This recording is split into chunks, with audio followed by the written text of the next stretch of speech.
नमस्कार दोस्तों, welcome to my new video. दोस्तों, आज हमारे इंडिया में बहुत चल रहा है कि कश्मीर में जो आतंकी हमला हुआ पहलगाम में, इसके जिम्मेवार कौन है।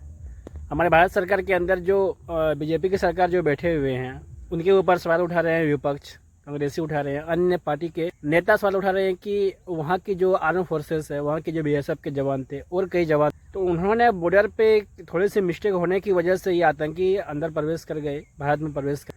तो ये आर्म फोर्सेस क्या कर रहे थे वहाँ पे, जो सेना थे तैनात बॉर्डर में, उन्होंने थोड़ी सी मिस्टेक की है, इसकी वजह से भारत सरकार जिम्मेवार। लेकिन दोस्तों, इसका कहीं ना कहीं ये तोड़ निकलता है बातों। अगर कांग्रेस की सरकार होती तो क्या आतंकी हमले नहीं होते। ये सिर्फ एक प्रकार का ये राजनीतिक इसमें न होना चाहिए, क्योंकि इसमें कोई बीजेपी कांग्रेस नहीं है।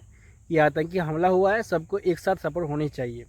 लेकिन अभी देखने में आया है कि न्यूज में चल रहा था कि बहुत सारे जितने भी विपक्ष के नेता हैं, सत्ता पक्ष के नेता हैं और अन्य दल के जितने भी पार्टी के नेता, सब एकजुट होकर आतंकवाद को सफाया जड़ से मिटाने में एक प्रकार का लगे हुए हैं। और उन्होंने सपोर्ट भी किया कि आतंकवाद को जड़ से निकालना चाहिए, भगाना चाहिए। उसके लिए मैं सरकार के साथ खड़ा हूँ, जो भी वो कदम लेंगे तो हम लोग सरकार के साथ। लेकिन दोस्तों, इसमें ये बात है कि आतंकवाद पहली बार अटैक नहीं कर रहा है, कई वर्षों से अटैक। पुलवामा आतंकी हमले किए हैं, पठानकोट में हमला किया है, 26/11 जो मुंबई के ताज होटल में हमला किया है, मुंबई रेलवे प्लेटफॉर्म में हमला किया है, तो कई हमला हुए। लेकिन दोस्तों, आतंकवाद को जड़ से खत्म करने का एक ही तरीका है कि सरकार को एक कड़ी कदम उठाना चाहिए आतंकवाद के विरुद्ध।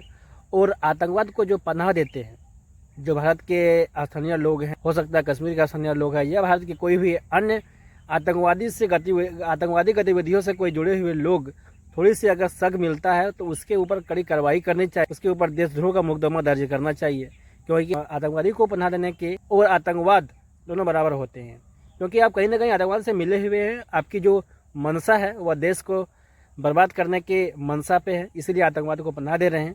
ये बिल्कुल नहीं होनी चाहिए। और दोस्तों, इसमें भारत सरकार के अंदर जितने भी लोग बैठे हैं, उन लोगों से मैं गुजारिश करना चाहता हूँ कि कृपया आप इन आतंकवाद को जड़ से ख़त्म करने के, जड़ से सफाया करने के लिए काम करें। और ये लोग कैसे दूसरी बार ये जो प्लान करते हैं, ये प्लान करने के जो मास्टरमाइंड हैं, उसको ख़त्म करें ताकि ये दोबारा ना हो। दोस्तों, अभी कश्मीर में जो पहलगाम में आतंकी हमला हुआ, उसके बाद हमारे मीडिया के कई लोग वहाँ गए, तो कश्मीर में जो हिंदू मुसलमान में सवाल उठाए गए और वहाँ के जो मीडिया गए थे, कश्मीर के लोगों से थोड़ा सी जो अनबन हो गई है, ये इस चलते कि जो वहाँ के स्थानीय लोग हैं, उन्होंने मीडिया को थोड़ा सा कैमरा बंद करके वहाँ से खदेड़ने का काम किया। लेकिन ये बिल्कुल गलत है।